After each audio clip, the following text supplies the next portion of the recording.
ఒక మంచి సవతి తల్లిగా ఉన్నందుకు ఒక మహిళను శిక్షించడం వినడానికే చాలా విచిత్రంగా ఉంది కదా. అవును. కానీ చండీగఢ్కు చెందిన ఒక నర్స్కు సరిగ్గా ఇదే జరిగింది. తన భర్త మొదటి భార్య పిల్లలను ప్రేమగా చూసుకున్నందుకు ఆమె తన సొంత బిడ్డకు జన్మించినప్పుడు ప్రసూతి సెలవును నిరాకరించారు. ఈరోజు మనం దీపికా సింగ్ కేస్ గురించి లోతుగా చర్చిద్దాం. ఇది కేవలం ఒక ఉద్యోగి హక్కుల పోరాటం కాదు, ఆధునిక భారతదేశంలో కుటుంబం అనే పదానికి అసలైన అర్థమేమిటో చెప్పిన కథ. ఖచ్చితంగా. ఈ కేసులో ఉన్న ప్రత్యేకత అదే. ఇది కేవలం ఒక ప్రభుత్వ నియమం గురించిన వాదన కాదు. కరెక్ట్. మారుతున్న మన సమాజానికి, ఆ కుటుంబ బంధాలకు, పాతకాలపు చట్టాలకు మధ్య జరుగుతున్న సంఘర్షణకు ఇదొక అద్భుతమైన ఉదాహరణ. చట్టం కాగితంపై ఉన్న అక్షరాలకు కట్టుబడాలా, లేక మనుషుల జీవితాలను అర్థం చేసుకోవాలనే పెద్ద ప్రశ్నను ఇది లేవనెత్తింది. సరిగ్గా అదే విషయం ఈ కేసులో కీలకంగా మారింది కదా. అసలు దీపికా సింగ్ కథేంటి? ఆమె ఎందుకు కోర్టు మెట్లెక్కాల్సొచ్చింది? దీపికా సింగ్ చండీగఢ్లోని పీజీఐఎంఈఆర్లో ఒక నర్సింగ్ ఆఫీసర్.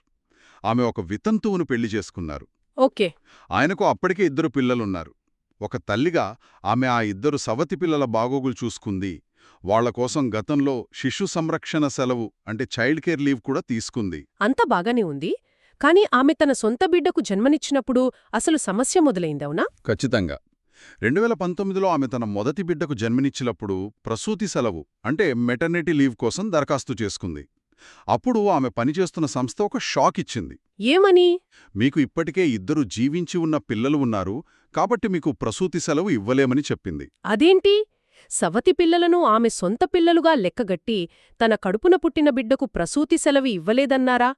మరి కింది కోర్టులేం చెప్పాయి? విచిత్రమేంటంటే మొదట సెంట్రల్ అడ్మినిస్ట్రేటివ్ ట్రిబ్యునల్, ఆ తర్వాత పంజాబ్ అండ్ హర్యానా హైకోర్టు కూడా సంస్థ చెప్పిందే కరెక్ట్ అన్నాయి. అయ్యో.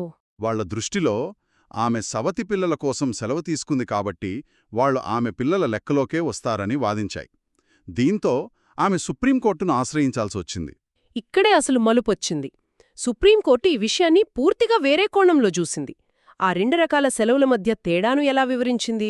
సుప్రీంకోర్టు చాలా స్పష్టంగా చెప్పింది. ప్రసూతి సెలవుకు, శిశు సంరక్షణ సెలవుకు అస్సలు సంబంధమే లేదని తేల్చేసింది. రూల్ 43 ప్రకారం ప్రసూతి సెలవు అనేది పూర్తిగా జీవసంబంధమైనది. జీవసంబంధమైనదా అంటే? బిడ్డకు జన్మనిచ్చిన తల్లి శరీరం కోలుకోవడానికి, ఆ శ్రమ నుండి బయటపడ్డానికి ఇది ఒక హక్కు. ఇది ఆమె శారీరక అవసరం. ఓకే, అది తల్లికి సంబంధించింది. మరి రూల్ 43C ప్రకారం శిశు సంరక్షణ సెలవు సంగతేంటి? అది పిల్లల సాధారణ సంరక్షణ కోసం ఉద్దేశించిన ఒక సౌకర్యం. అంటే వాళ్ల పరీక్షలప్పుడు లేదా అనారోగ్యంగా ఉన్నప్పుడు చూసుకోవడానికి ఉపయోగపడుతుంది. ఒకటి జీవసంబంధమైన హక్కు, మరొకటి సంరక్షణ కోసం ఇచ్చిన సౌకర్యం. అర్థమైంది. కాబట్టి శిశు సంరక్షణ సెలవు తీసుకున్నంత మాత్రాన ఒక మహిళ ప్రసూతి సెలవు పొందే హక్కును కోల్పోదని సుప్రీంకోర్టు చాలా బలంగా చెప్పింది. ఈ కేసులో ఈ చట్టపరమైన వివరణ కంటే కూడా సామాజికంగా దీని ప్రభావం చాలా పెద్దది అనిపిస్తోంది. జస్టిస్ డి.వై. చంద్రచూడ్ అసాధారణ కుటుంబాల గురించి మాట్లాడారు కదా. ఇక్కడే ఈ తీర్పు ఒక మైలురాయిగా మారింది. అవును, ఇక్కడే ఈ తీర్పు చరిత్రలో నిలిచిపోతుంది. కుటుంబమంటే భార్య, భర్త, వాళ్ల కన్న పిల్లలు మాత్రమే అనే సంకుచితమైన ఆలోచనలకు చట్టం కట్టుబడి ఉండకూడదని కోర్టు చాలా స్పష్టంగా చెప్పింది. నిజమే. ఆధునిక సమాజంలో పునర్వివాహాలు, ఒంటరి తల్లిదండ్రులు, దత్తత, స్వలింగ సంబంధాలు వంటివి ఎన్నో ఉన్నాయి. ఇవన్నీ కూడా కుటుంబాలే. కోర్టు చెప్పిన ఒక మాట నన్ను చాలా ఆకట్టుకుంది. సాంప్రదాయ కుటుంబాలకు భిన్నంగా ఉన్న కుటుంబాలను చట్టంలోని అక్షరాలను అడ్డం పెట్టుకుని నష్టపరచకూడదు. ఇది చాలా శక్తివంతమైన వాక్యం కదా. చాలా శక్తివంతమైంది.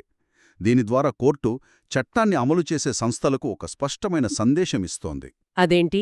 చట్టమనేది వాస్తవ ప్రపంచంలోకి చూడాలని, ప్రజల జీవితాలను అర్థం చేసుకోవాలని చెబుతోంది. ప్రేమ, బాధ్యత ఎక్కడ ఉంటే అదే కుటుంబం. ఒక మహిళ తన సవటి పిల్లలను ప్రేమగా చూసుకున్నందుకు ఆమెను శిక్షించడమంటే చట్టం యొక్క అసలు ఉద్దేశాన్ని దెబ్బతీయడం. సంక్షేమ చట్టాలు మనుషులకు మేలు చేయడానికే, కాని వాళ్లని ఇబ్బంది పెట్టడానికి కాదని స్పష్టం చేసిందనమాట. కాబట్టి ఈ కేసు నుండి మనం నేర్చుకోవలసిన ఏమిటి? సాధారణ ప్రజలకు అర్థమయ్యేలా చెప్పాలంటే, సవతి పిల్లలను చూసుకోవడం వల్ల సొంత బిడ్డకు జన్మనిచ్చినప్పుడు ప్రసూతి హక్కులు కోల్పోరు. అవును, అది మొదటి విషయం. ఇక న్యాయ నిపుణులకు సంక్షేమ చట్టాలను వాటి అసలు ఉద్దేశ్యాన్ని బట్టి వ్యాఖ్యానించాలి. అక్షరాలా కాదు అనేదానికి ఇదొక ముఖ్యమైన ఉదాహరణ. దీపికా సింగ్ కేస్ ప్రేమ మరియు బాధ్యతలతో ఏర్పడిన కుటుంబ బంధాలను చట్టం గుర్తించాల్సిన అవసరాన్ని నొక్కి చెబుతుంది. అంతిమంగా ఈ తీర్పు సమాజం అభివృద్ధి చెందుతున్న కొద్దీ చట్టం కూడా అభివృద్ధి చెందాలని గుర్తుచేస్తోంది. అవును, ఇది ఒక ముఖ్యమైన ప్రశ్నను మన ముందుంచుతుంది.